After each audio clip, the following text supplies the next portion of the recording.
সবকিছুর মধ্যে একটা শিষ্টাচার শালীনতা অন্তত বিদেশের মাটিতে আমাদের দেখানো দরকার।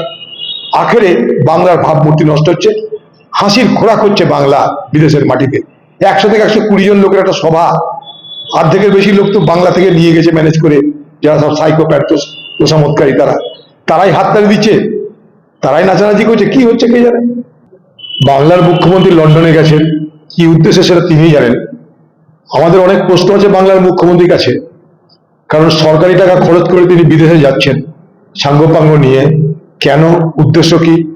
তাতে বিনিয়োগ কি? কে বিনিয়োগ করবে? কোথায় করবে? কেন করবে? হাজারো প্রশ্ন আছে আমাদের।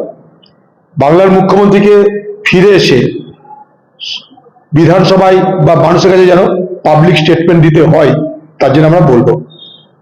কিন্তু ভারতবর্ষের বাইরে যখনই যে যাবে, আমরা মনে করি যে সে শুধু তার পার্টি নয়, সে দেশকে রিপ্রেজেন্ট করতে যাচ্ছে। বাংলার মুখ্যমন্ত্রী শুধু বাঙালি নয়, সেটা দেশকে রিপ্রেজেন্ট করতে যাচ্ছে, কারণ সেখানে তার সমস্ত ব্যবস্থা করে হাইকমিশনের পক্ষ থেকে। শুনেছি সেখানটাই 100 থেকে 120টা লোক ছিল, তার মধ্যে দিদি এখান থেকে হাততালি দেওয়ার মতো লোক নিয়ে গেছিলেন, তার ছবি ছাপানোর লোক সবকে নিয়ে গেছেন, বন্দোবস্ত পাকাই ছিল। কিন্তু তবুও বলবো যে বিদেশের মাটিতে যে প্রশ্নের উত্তর দিচ্ছে এবং যে প্রশ্ন করছে, উভয়ের কতগুলো শালীনতা মেনে চলা এই কারণে উচিত, না হলে বাংলা ক্রমশ লাফিং স্টক হয়ে যাচ্ছে, অর্থাৎ হাসির খোরাকে রূপান্তরিত হচ্ছে বিদেশের মাটিতে বাংলার ভাবমূর্তি। কোনো প্রশ্নের উত্তর দিতে অসুবিধা থাকলে বলে দেবেন যে প্রশ্নের উত্তর দেওয়ার জায়গাটা নয়, ভদ্রভাবে এড়িয়ে যান। কিন্তু সেটা নিয়ে ঝগড়া করা, আমি দুজনকেই বলছি, উত্তর যিনি দিচ্ছেন, প্রশ্ন যিনি করছেন, উভয়েই তারা এই বাংলার জন্যই বলছেন।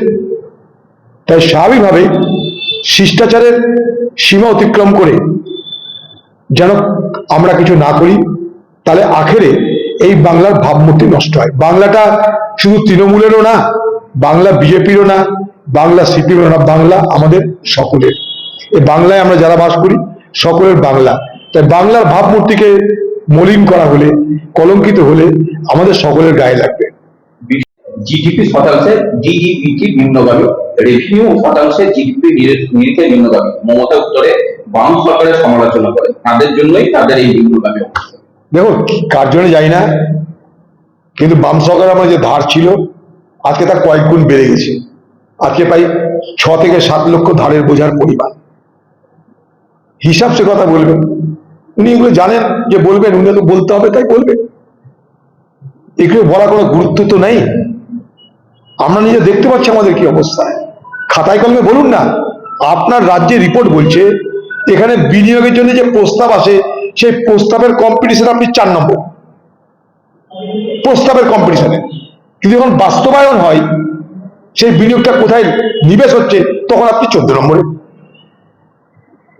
অর্থাৎ বাতালে আপনি 4 নম্বর, কাজে আপনি 14 নম্বর। এই হচ্ছে আপনার পারফরমেন্স। বলুন না আপনার আমলে কটা ফ্যাক্টরি হলো, জানতে চাইছি আমরা। বাংলার বেকার যুবক জানতে চাইছে যে হ্যাঁ আমি মুখ্যমন্ত্রী হওয়ার পর বাংলা এখানে এখানে ফ্যাক্টরি করে দিয়েছি, কোথায়? হলমার্ক সোনার গহনার বিপুল সম্ভার নিয়ে এলো জীবন্তীর সাকিব জুয়েলার্স। এখানে পাবেন দুর্দান্ত অফার। সোনার গহনার বিশ্বস্ত প্রতিষ্ঠান Jibonti Sakib jewellers and makers. একাধিক আকর্ষণীয় সোনার গহনার নকশা নিয়ে হাজির সাকিব জুয়েলার্স। নেকলেস থেকে কানের দুল, আংটি থেকে বিয়ের শাখা, পলা, নোয়া বাঁধানো সব ধরনের গহনাই পাবেন জীবন্তীর একমাত্র বিশ্বস্ত প্রতিষ্ঠান সাকিব জুয়েলার্সে। এখানে গ্রাহকের মনের মতো করে গয়না তৈরি করে দেওয়ার ব্যবস্থা রয়েছে। শুধু সোনার গহনাই নয়, কম দামে রূপোর চাঁদির গহনার অভাবনীয় কালেকশনও রয়েছে জীবন্তী সাকিব জুয়েলার্স অ্যান্ড মেকার্সে।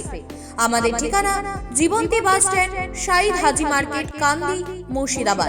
যোগাযোগ নম্বর 9932846770 অথবা 7478666786।